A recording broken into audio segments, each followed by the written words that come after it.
হ্যাঁ, আদেশ করিল আল্লাহ পবিত্র কোরআনে, আর বিবাহ করিতে যত আদম সন্তানের।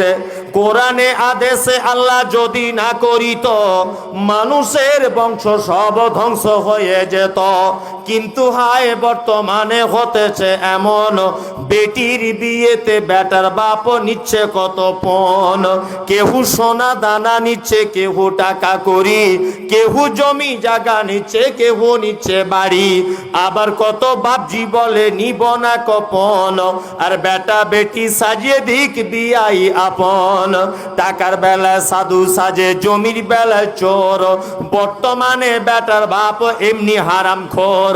চোর লোকে চুরি করে অন্ধকারে হলে, বেটার বাপ করে চুরি দিনের উজ্জ্বলে। হায়রে বেটার বাপ তুমি এমনি লুবি হলে, টাকার বদলে বেটা বিক্রি করিলে। ভুলকির হাটে শুনি বিক্রি হয় পাঁঠা, ভুলকির হাটে শুনি বিক্রি হয় পাঁঠা। পাঁঠার মতো বিক্রি করো তোমরা নিজের বেটা। হায়রে বেটার বাপ তুমি এমনি লুবি হলে, পাঁঠার মতো বেটা বিক্রি করিলে। তোর জন্য কে বাদাই জানো বেটার বাপ, শত শত বেটির বাপরা দিচ্ছে অভিশাপ। দুটো একটা দাওয়াত বাড়ি আছে, আপনি সামাজিকভাবে তাদেরকে বয়কট করবেন। সামাজিক এক, এই আপনাদের এখানে কোনো বাড়িতে যদি প্যান্ডেলে দেখেন যে ধনী আর গরিবের বৈষম্যতে খেতে দেওয়া হচ্ছে, বুঝতে পেরেছেন কথাটা? মানে ধনী ভিআইপি গেস্ট যারা, তাদেরকে দামি দামি খাবার, আর গরিব মানুষদের ডাল আর গোস যত পারবি খেয়ে পালা। এই রকম বৈষম্য কোনো বিবাহ অনুষ্ঠানে যদি হয়, তাহলে ওই দাওয়াত বাড়িতে যাওয়া নিষিদ্ধ, যেতে পাবেন না। দুই, আপনাদের এখানে চামড়া টামড়া কাটলে ছেলেদের অনুষ্ঠান ফনুষ্ঠান করে করে ওরে বাবা, এই এলাকাতে মাদানীদের আর সাইকুল হাদিসদের একদম মানে বিশাল বেল, তাই না?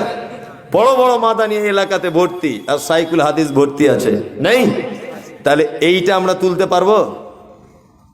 এই যে আপনাকে প্রথম বলেছি আমার হাতই আমার কথা শোনে না, তা আপনাকে আমি পরিবর্তন করব কি করে?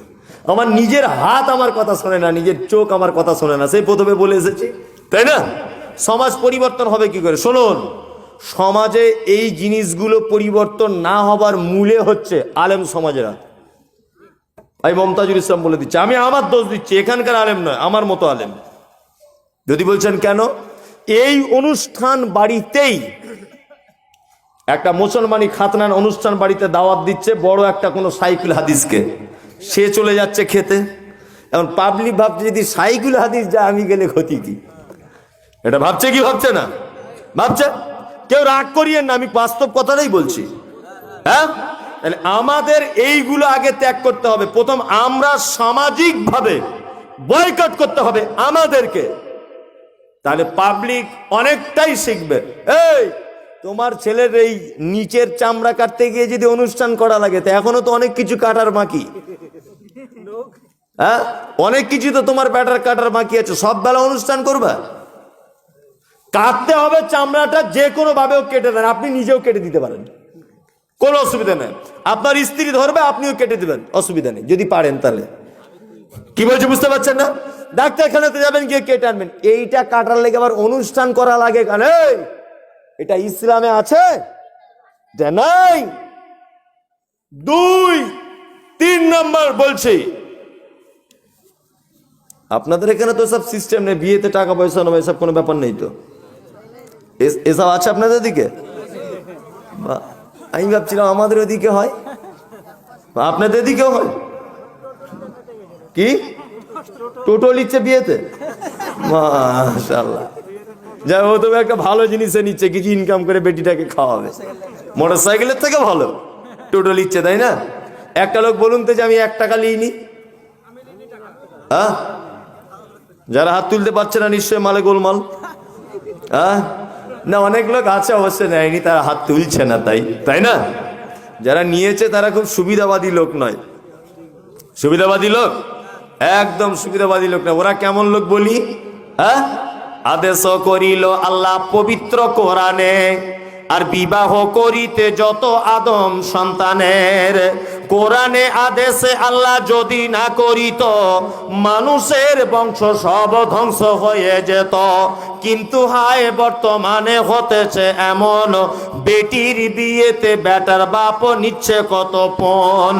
কেহু সোনা দানা নিচ্ছে, কেহু টাকা করি, কেহু জমি জায়গা নিচ্ছে, কেহু নিচ্ছে বাড়ি। আবার কত বাপজি বলে নিব না কপন, আর বেটা বেটি সাজিয়ে দিক বিয়াই আপন। টাকার বেলায় সাধু সাজে, জমির বেলায় চোর। বর্তমানে বেটার বাপ এমনি হারাম খোর। চোর লোকে চুরি করে অন্ধকারে হলে, বেটার বাপ করে চুরি দিনের উজ্জ্বলে। হায়রে বেটার বাপ তুমি এমনি লুবি হলে, টাকার বদলে বেটা বিক্রি করিলে। ভুলকির হাটে শুনি বিক্রি হয় পাঁঠা, ভুলকির হাটে শুনি বিক্রি হয় পাঁঠা। পাঁঠার মতো বিক্রি করো তোমরা নিজের বেটা। হায়রে বেটার বাপ তুমি এমনি লুবি হলে, পাঁঠার মতো বেটা বিক্রি করিলে। তোর জন্য কে বাদাই জানো বেটার বাপ, শত শত বেটির বাপরা দিচ্ছে অভিশাপ। কথা বাস্তব না অবাস্তব? এই আবার কিছু কিছু লোক আছে বুঝলেন, হজ করতে গিয়েছিল, মক্কার সস্তার পাঞ্জাবি পেয়েছে, 10-12টা কিনে এনেছে, বড় বড় পাঞ্জাবি, বুঝলেন না। আর হজে যাওয়ার আগেরটা বলছি, হজে যাওয়ার আগে রাস্তার ধারের জমিগুলো যেগুলো মেন ফন্ডের, ওইগুলো বেটাদের নামে লিখে দিয়েছে। আর বেটিদেরকে বলেছে 12 মাসে 13 মাস যে জমিতে পানি জমে থাকে ওইগুলো তোরা লিবি। আল্লাহ বলছে ওরে হাজি সাহেব, তুই যে প্লেনে উঠেছিস সেটা ভেঙে যাবার কথা, কিন্তু অন্য 5টা হাজির জন্য ভাঙতে পারছি না, বুঝলেন না। শুধু ছুরি ধার দিচ্ছে এরকম করে, আয় একবার। রাস্তার ধারের জমি বেটাদের নামে লিখে গিয়ে মেয়েগুলোকে ফাঁকি দিয়ে তুমি হজ করতে গেছো, আর বড় বড় পাঞ্জাবি কিনে নিয়ে ঘরে এসেছো। হ্যাঁ বোকা কোথাকারে। হাজি সাহেব বেটার বহু দেখতে গেছে, তা বেটার বহু দেখতে গিয়ে বলছে বউ পছন্দ, তা বলছে আলহামদুলিল্লাহ পছন্দ হয়েই গেছে। 12টা বেজে গেছে নাকি? ও বেটার বিয়ে, তা বৌমা পছন্দ হয়েছে। তা বেটির বাপ ওকে জিজ্ঞাসা করছে, বিয়াই আমার মেয়ে দেখে পছন্দ? বলছে আলহামদুলিল্লাহ খুব সুন্দরী মেয়ে। তা বলছে সবই তো ঠিক আছে, তা কিছু টাকা পয়সা লেওয়া দেওয়ার ব্যাপার আছে। হাজি সাহেব তখন বলছে আস্তাগফিরুল্লাহ, ছি ছি ছি ছি, আপনি কি কথা বলছেন? আমি টিবিল হাজি লোক, 1বার 2বার হজ করি না, 3বার। তখন হাজি সাহেব দাড়ি চুলকাতে চুলকাতে বলছে টাকা পয়সার ব্যাপারটা আমি জানি না, যা জানে আমার বড় জামাই জানে। এরকম লোক আছে আপনাদের এলাকাতে? হ্যাঁ কিছু লোক আছে না, বলছে যা জানে আমার বড় জামাই, ওকে জবাই করতে হবে যে এ কথা বলছে আমার বড় জামাই জানে। এই হারামখোর, বেটা তোমার না তোমার জামাইয়ের? তোমার বেটা না তোমার জামাইয়ের বেটা? তোমার বেটা। তুমি এই ডিসিশনটা নিতে পারছো না যে আমি বেটির বাপের থেকে 1 টাকা নেবো না? ও চালাকি করে ঘুরিয়ে দিয়ে বলছে আমার জামাই জানে।